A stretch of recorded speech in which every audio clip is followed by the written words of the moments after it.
पितृपक्ष का जो ये अंतराल है, ये समय है, ये कब से कब तक का है? पितृपक्ष जो जब भी आता है तो कहते हैं कि हमारे जो पूर्वज हैं वो पृथ्वी लोक का भ्रमण कर रहे हैं। तीसरा, ये 15 दिन का जो पक्ष है बड़ा इम्पोर्टेंट पक्ष है। 7 तारीख से ये पितृपक्ष जो है वो स्टार्ट होगा। ये जो तर्पण है, ये घर का कौन कर सकता है? कौन वो सदस्य है जो कर सकता है? या फिर अगर बेटा नहीं है तो क्या पिताओं को तर्पण नहीं मिलेगा या पितरों को तर्पण नहीं मिलेगा? जैसी काल, जैसा समय और जैसी अवस्था, हमें वहाँ पे बदलाव की जरूरत होती है। तो ऐसी अवस्थाएं तो कहीं नहीं है कि जब कोई नहीं है तो पुत्री ये कार्य करवा सकती है, यानी पितरों को खाली नहीं छोड़ना चाहिए। कौन से वो संकेत हैं जिससे आप ये जान सकते हैं कि आपके पितृ नाराज हैं? कहते हैं जिस घर में पितृ दोष होता है ना, उस घर में कले बहुत शुभ हो जाते हैं, शुभ कार्यों में खूब सारा लड़ने लगे, पितर ही तो नाराज है और क्या है। पितृ पक्ष में ना आपके घर में प्याज की कोई चीज बननी चाहिए, ना लहसुन की कोई चीज बननी चाहिए।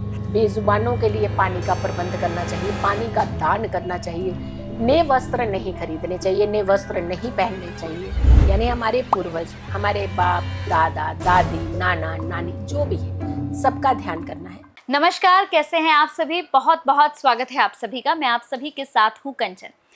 दोस्तों, आज हम बात करेंगे पितृपक्ष को लेकर, क्योंकि पितृपक्ष बहुत नज़दीक है और ऐसे में सभी के मन में कई तरह के सवाल, कई तरह के प्रश्न उठ रहे होंगे कि हमें क्या करना है, हमें कैसे करना है, कब से कब तक का ये पूरा समय है, ये अंतराल कितना बड़ा है और हम ऐसा क्या करें ताकि हम अपने पितरों को खुश कर पाएं।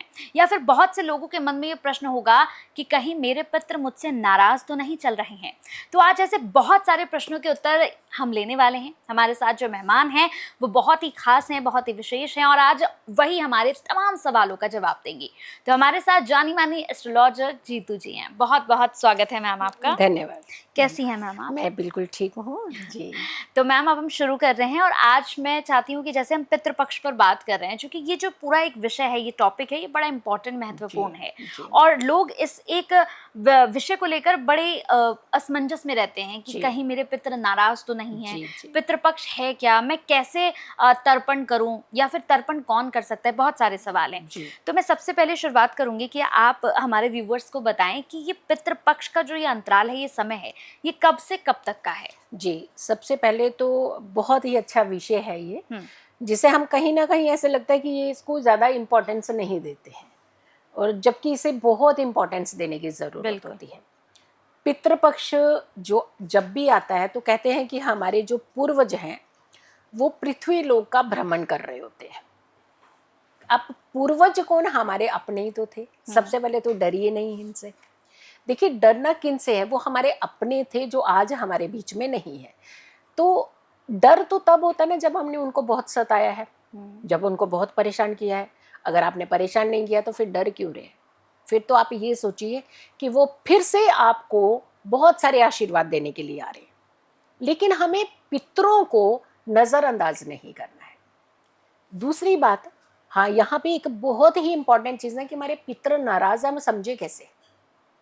बहुत इंपॉर्टेंट चीज़ है कि हम ऐसे कौन से इंडिकेशंस, कौन से संकेत हमें मिलते हैं जो हम नज़रअंदाज कर देते हैं।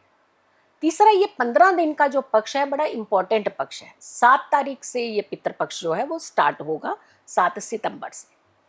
और पहले दिन जब पूर्णिमा का श्राद्ध रहेगा, पहला दिन रहेगा, और उस दिन ग्रहण भी बन रहा है, ग्रहण का योग भी बनेगा। तो यानी पूर्णिमा के दिन तो दान करना बहुत उत्तम रहेगा आपका। ग्रहण का दान भी कहते हैं उस दिन, लेकिन उस दिन पूर्णिमा भी होगी, पहला श्राद्ध भी उसे माना जाता है। यानी पूर्णिमा का श्राद्ध, इसे प्रथमा का श्राद्ध नहीं कहते, इसे पूर्णिमा का श्राद्ध कहते हैं। कि जिन लोगों को तिथियां नहीं मालूम होती वो पूर्णिमा के दिन जो है पितरों की शांति के लिए उपाय जो है वो कर सकते हैं। 21 तारीख तक ये पितृपक्ष रहेगा। तो यानी ये 15 दिन का जो समय है, ये आपके पितरों के निमित्त एक भक्ति दिखाने का, एक भाव दिखाने का, एक कहते हैं एक सम्मान का एक समय जो होता है, ये हमें कंसीडर करना चाहिए। हम अपनी ज़िंदगी में बहुत कुछ हासिल करते हैं, पैसा कमा लेते हैं, ऐशो आराम करते हैं, घूमते हैं, फिरते हैं, एंजॉय करते हैं, त्योहार मनाते हैं, पर्व मनाते हैं, घर के अंदर फंक्शंस करते हैं। लेकिन क्या हम उनको भूल सकते हैं कि जिनकी धरोहर लेकर के आज भी हम अपनी ज़िंदगी को चला रहे हैं, तो हम उन्हें नज़रअंदाज कैसे कर सकते हैं? और वो आपके अपनों को तो नज़रअंदाज किया ही नहीं जा सकता। तो यहाँ पर ये जो समय है ये बड़ा इम्पोर्टेंट समय है। 15 दिन का ये समय रहेगा, तो हमें 15 दिन अपनी एनर्जीज, अपने घर का वातावरण बहुत शुद्ध रखना है, भाव अच्छे रखने हैं, ताकि आपके पितृ आपको परेशान ना करें, आपके पितृ आपको आशीर्वाद दे करके जाए। जी बिल्कुल। इसके साथ ही मैम, जैसे हमने अभी बात की कि पितृपक्ष का ये समय कब तक का है। अब पितृपक्ष को लेकर कई लोग ये कहते हैं कि पितृपक्ष में जो तर्पण है वो सिर्फ बेटे ही कर सकते हैं, जी लेकिन अगर किसी का बेटा नहीं है तो क्या ये जो तर्पण है ये घर का कौन कर सकता है, कौन वो सदस्य है जो कर सकता है, या फिर अगर बेटा नहीं है तो क्या पिताओं को तर्पण नहीं मिलेगा या पितरों को तर्पण नहीं मिलेगा? जी देखिए, देश काल पात्र कुंडली का एक बहुत ही थंब रूल इसे कहते हैं हम लोग होता है कि जैसा देश, जैसे काल, जैसा समय और जैसी अवस्था, हमें वहाँ पे बदलाव की ज़रूरत होती है। हाँ, लेकिन उसकी कंडीशन अलग हो जाती है। जैसे सबसे पहले अगर हम प्रथम अगर देखें एक सिस्टम, कायदे से देखा जाए तो पुत्र को ही ये तर्पण करना चाहिए। पुत्र अगर नहीं है तो पौत्र को करना चाहिए। अगर पौत्र भी नहीं है तो आपके रिश्तेदार जो होते हैं उनमें पुरुष वर्ग जो होता है वो तर्पण कर सकता है। अगर मान लीजिए कि आपके पुरुष वर्ग में भी कोई नहीं है, आपके पास एक ही कंडीशन बचती है, वो बची आपकी पुत्री, तो क्या हमें उनका बिल्कुल छोड़ देना चाहिए, नहीं करना चाहिए उनके लिए कुछ भी?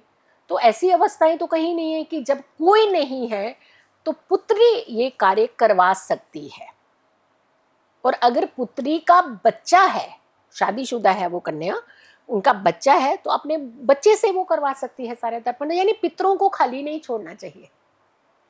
अब कई बार होता है घर के अंदर हम जो हैं वो पंडित जी बिठा करके वो सारा पितृ तर्पण करवाते हैं। अगर आप वहाँ नहीं कर रहे हैं तो आप मंदिर में जा करके कर दीजिए, आप धर्म स्थानों में जा करके कर दीजिए, आप अन्न बना करके आप डोनेशन कराइए, सात्विक अन्न। भाव में कमी हो गई ना तो आप ये सोचिए पितृ नाराज तब होते हैं, आपके भाव ही नहीं करने के लिए, बहाने ढूंढ लेंगे। मैं ना ट्रैवल कर रहा था, मैं ना आज यहाँ नहीं थी, मेरे आज काम था, मैं आज वहाँ थी। क्या पूरे साल के अंदर 15 दिन भी आप अपने पूर्वजों को डेडिकेट नहीं करें, जिनकी संपत्ति लेकर के आप बैठे हुए हैं, बिल्कुल, जिनकी संपत्ति पर आप राज कर रहे हैं, आपके बच्चे जी रहे हैं। चलिए छोड़िए, मैं कह रही हूँ संपत्ति नहीं है, बट आपके साथ वो अपने तो हैं, ये तो आप कंसीडर कर सकते हैं ना। तो यहाँ पे थोड़ा ध्यान रखिए, भाव रखिए, काम सारे हो सकते हैं। बिल्कुल। मैम, पितरों को लेकर कहा जाता है कि अगर आपके पितर आपसे नाराज हो जाते हैं या फिर वो अगर रुष्ट हो जाते हैं तो आपके जीवन में, आपके घर में बड़ी उथल पुथल मचा देते हैं, मतलब आपके जीवन में कुछ भी स्थिर नहीं रहता है उसके बाद। क्या ये सत्य है? और अगर ऐसा होता है तो फिर कौन से वो संकेत हैं जिससे आप ये जान सकते हैं कि आपके पितर नाराज हैं? जी देखिए, वो संकेत देते हैं, हम ही नहीं समझ पाते हैं। सबसे बड़ी बात है कि अगर आपने अपने पूर्वजों को वाकई ही बहुत सताया हुआ है तो पहली क्षमा ये मांगिए कि जो आपके जीवित हैं बड़े घर के, उनका तो आदर सम्मान कीजिए, उनका पितर बनने का इंतजार क्यों कर रहे हैं? यहाँ आपकी नीयत में खोट आ गया ना। तो सबसे पहला कार्य आप ये करिए कि जितने घर के बड़े लोग हैं उनका सम्मान करना शुरू करिए। दूसरा, पितर नाराज हैं तो कई सारे संकेत देते हैं। सपने में बार बार दिखना, नग्न अवस्था में दिखना, कुछ खाना मांगते हुए दिखना, बार बार सपने में फटे हाल में दिखना, कहीं ऐसी अवस्था में दिखना जहां वो बहुत पीड़ित अवस्था है, जैसे वो गिर रहे हैं, चोट लग रही है, कोई उनको मार रहा है, तो यानी ये संकेत है कि पितर आपके नाखुश हैं, आपसे खुश नहीं है। आप सब कुछ अपने जीवन के लिए कर रहे हैं लेकिन आप उनके लिए कुछ नहीं कर रहे हैं। दूसरा, जब जब ये पितृपक्ष आता है, पितृपक्ष में अगर मान लीजिए कि आप कौओं को कुछ डाल रहे हैं खाने के लिए, जैसे चावल हैं, बहुत सारे लोग भीगे हुए चावल डालते हैं, काली उड़द की दाल डालते हैं, भीगी हुई, जो थोड़ा एक रात पहले भिगो देते हैं, दूसरे दिन खिलाते हैं। अगर आप इस तरीके की चीज़ें खा रहे हैं, कौवा नहीं खा रहा, जब आपने ऐसी जगह डाली तो 4 दिन तक आपको वो चीज़ वहीं पे दिख रही है कि वहीं कोई नहीं खा के गया, तो सोच लीजिए आपके पितर बहुत रुष्ट हैं आपसे। गौ माता को आप कुछ भी खिलाने जा रहे हैं, वो नहीं खा रही है, बेजुबान है, ये बड़ी जल्दी खा लेते हैं हर चीज़, लेकिन नहीं खा रहे हैं आपकी चीज़ें, नाराज हैं पितर आपके। आपके घर का मुख्य पूजा स्थान जोत है, जब जब आप जोत जलाते हैं जोत बुझती जरूर है आपकी, और खास करके पितृ पक्ष में ये बुझ रही है बार बार, पितर नाराज हैं आपके। आपके घर के मुख्य दरवाजे पर डॉग, कुकुर अगर आता है, आप कुछ खाने के लिए डालते हैं उन्हें और वो मुंह फेर करके निकल जाता है, पितर आपके नाराज हैं। तो आप संकेत देखिए ना कितने सारे मिल रहे हैं। घर के अंदर अचानक सडनली पितृ पक्ष में खूब सारी चींटियां आ जाना। आपको मालूम है पूरे साल में ऐसा नहीं हुआ कभी, लेकिन एकदम सडनली आ गई, खूब सारी चींटियां आई। आपने सोच में पड़ गई कि ऐसा हुआ कैसे, पितर नाराज है। घर के अंदर अचानक इतनी सारी मक्खियां आना, आप देखिएगा पितर नाराज है। और क्या संकेत चाहिए, इतने संकेत वो आपको दे रहे हैं कि हम नाखुश हैं, हम तृप्त नहीं हैं। तो दान, कर्म, अच्छे भाव ये सब करिए ना, रखिए ना। बाकी सारे पूरा साल तो आप अपने लिए जीते ही है ना, तो ये समय आप उनको डेडिकेट कर दीजिए। रखिए भाव, 2 टाइम का भजन कीर्तन करिए अपने घर के अंदर, शांत रखिए वातावरण। कहते हैं जिस घर में पितृ दोष होता है ना, उस घर में कलह बहुत शुरू हो जाती है, खूब लड़ने लगेंगे, और पितृपक्ष में खूब सारा लड़ने लगेंगे, शुभ कार्यों में खूब सारा लड़ने लगे। पितर ही तो नाराज हैं और क्या है। इंडिकेशंस बहुत सारे दे रहे हैं, लेकिन हमें और आपको सिर्फ समझने की जरूरत है, क्योंकि आज हम नहीं समझेंगे, कल हम आने वाले अपने बच्चों को कैसे समझाएंगे। तो हमें इन चीज़ों को भी समझाना है, हमने इन रिचुअलों के पास लेकर के जाना है अपनी धरोहर को। जी बिल्कुल। तो पितृपक्ष में ऐसी कौन सी चीजें हैं मैम जिनका बहुत ज्यादा ध्यान रखना है कि गलती से भी आपको अपने घर में पितृपक्ष के दौरान ये नहीं करना है, वो क्या है? बिल्कुल, देखिए सबसे पहले तो कोई तामसिक चीज आपके घर में नहीं बननी चाहिए। पितृपक्ष में ना आपके घर में प्याज की कोई चीज बननी चाहिए, ना लहसुन की कोई चीज बननी चाहिए, ना आपके घर में कोई नॉन वेजिटेरियन, अल्कोहल, ये सब चीजें नहीं आनी चाहिए। पितृपक्ष में सूर्य उदय जब हो उसके बाद सोना नहीं चाहिए। ये बहुत इंपॉर्टेंट होता है। सूर्य को पूजा जाता है पितृपक्ष में, कहते हैं सूर्य को जल दे दे आपके पितृ तृप्त होने लगते हैं। तो सूर्य उदय हो जाए तो उस समय सोना नहीं चाहिए, इनफैक्ट दिन में बिल्कुल नहीं सोना चाहिए। दूसरा, हर सुबह हर शाम आप अपने घर के अंदर दीपक जरूर प्रज्वलित करना चाहिए। घर को साफ सुथरा रखना चाहिए, घर की मुख्य दहलीज को साफ रखना चाहिए। घर के अंदर लड़ाई झगड़ा बिल्कुल नहीं करना चाहिए। वैसे तो बहुत सारे लोग मान्यता ऐसी भी मानते हैं कि बाल नहीं कटाने चाहिए, दाढ़ी नहीं बनानी चाहिए। हाँ, बिल्कुल नहीं करनी चाहिए।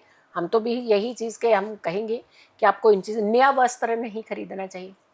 कोई शुभ कार्य की, जैसे पितृ नाराज हैं और हम अपने घर में बर्थडे सेलिब्रेट कर रहे हैं, यानी पितृ पक्ष चल रहा है, पितृ वहाँ फटे हाल में हमें दिख रहे हैं सपने में, और हम यहाँ पे बर्थडे सेलिब्रेट कर रहे हैं।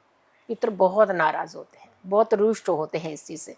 ये चीज़ नहीं करना चाहिए। आपको हमेशा गौ माता के लिए जो रोटी है वो निकालनी चाहिए, डॉग्स के लिए खाना निकालना चाहिए, कौओं के लिए खाना निकालना चाहिए, बेजुबानों के लिए पानी का प्रबंध करना चाहिए, पानी का दान करना चाहिए। नए वस्त्र नहीं खरीदने चाहिए, नए वस्त्र नहीं पहनने चाहिए। आगे की प्लानिंग की, बच्चे की शादी होने वाली, हम प्लानिंग करने लग जाते हैं कि कौन सा कपड़ा लें, कौन सा नहीं, बिल्कुल नहीं। ये सब चीज़ें एकदम सात्विक, शांत और पितरों का ध्यान करना चाहिए। हमसे किसी तरीके से भूल, क्योंकि हमारे पूर्वजों के अंदर ना, देखिए बहुत बड़ा दिल होता है इनका। हम सिर्फ एक बार बोलते हैं ना सॉरी, माफ़ कीजिए, इमीडिएट माफ़ करते हैं, हमें ज़्यादा बताते ही नहीं वो। तो हमें इसीलिए ये ध्यान रखना है, इन सारी चीज़ों को आपने कंसीडर करना है, इस समय आपने ध्यान रखना है, ताकि किसी भी तरीके की नेगेटिविटी आपको नहीं छुए। इनफैक्ट आपके पितृ अगर के पृथ्वी लोक पर है तो वो शांत मन से ही वैकुंठ की तरफ जाए। पितृ आए तो स्वागत करिएगा, पितृ जाएं तो उनको खुशी से विदा करिएगा, उनको शांत मन से विदा। खुशी मतलब नाच करके नहीं, शांत मन से, इसको कहते हैं धैर्य से आप उनको विदाई दीजिएगा, ताकि वो अपने वैकुंठ जाएं और आपको ढेरों आशीर्वाद पूरा साल आपके जीवन के अंदर बरसाते रहें। बिल्कुल। पितृपक्ष में ऐसा कोई उपाय जो मैम हर इंसान कर सकता है? जी, सबसे बड़ा दान, इससे बड़ा कोई उपाय ही नहीं है। दूसरा, पितरों का ध्यान, यानी हमारे पूर्वज, हमारे बाप दादा दादी, नाना नानी जो भी है, सबका ध्यान करना है।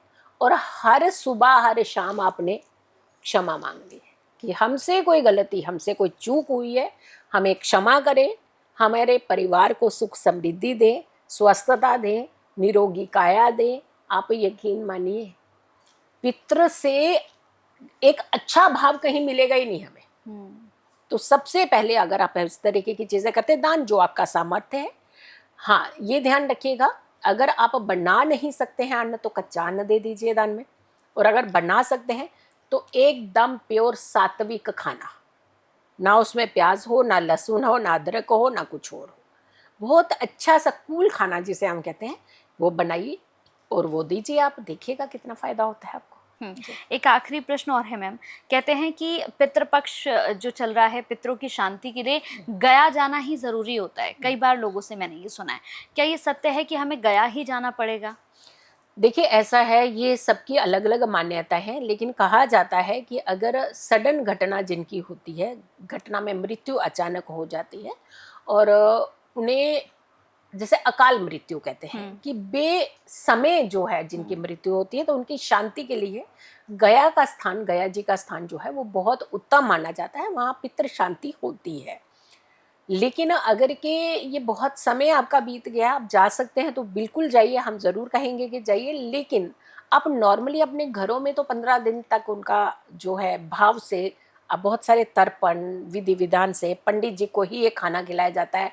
मध्याह्न का समय ही होता है, जब भी पंडित जी को आपको अपने पितरों का कुछ भोजन करवाना है तो मध्याह्न का समय, दोपहर का समय ही किया जाता है। ये नहीं अपनी सहूलियत, मेरे को 10 बजे टाइम मिला तो मैंने 12 बजे का टाइम बहुत उत्तम माना जाता है। जो 12 का पक्ष लगता है उस समय आपको ये भोजन जो है पंडित जी को कराना चाहिए और सबसे अच्छा माना जाता है।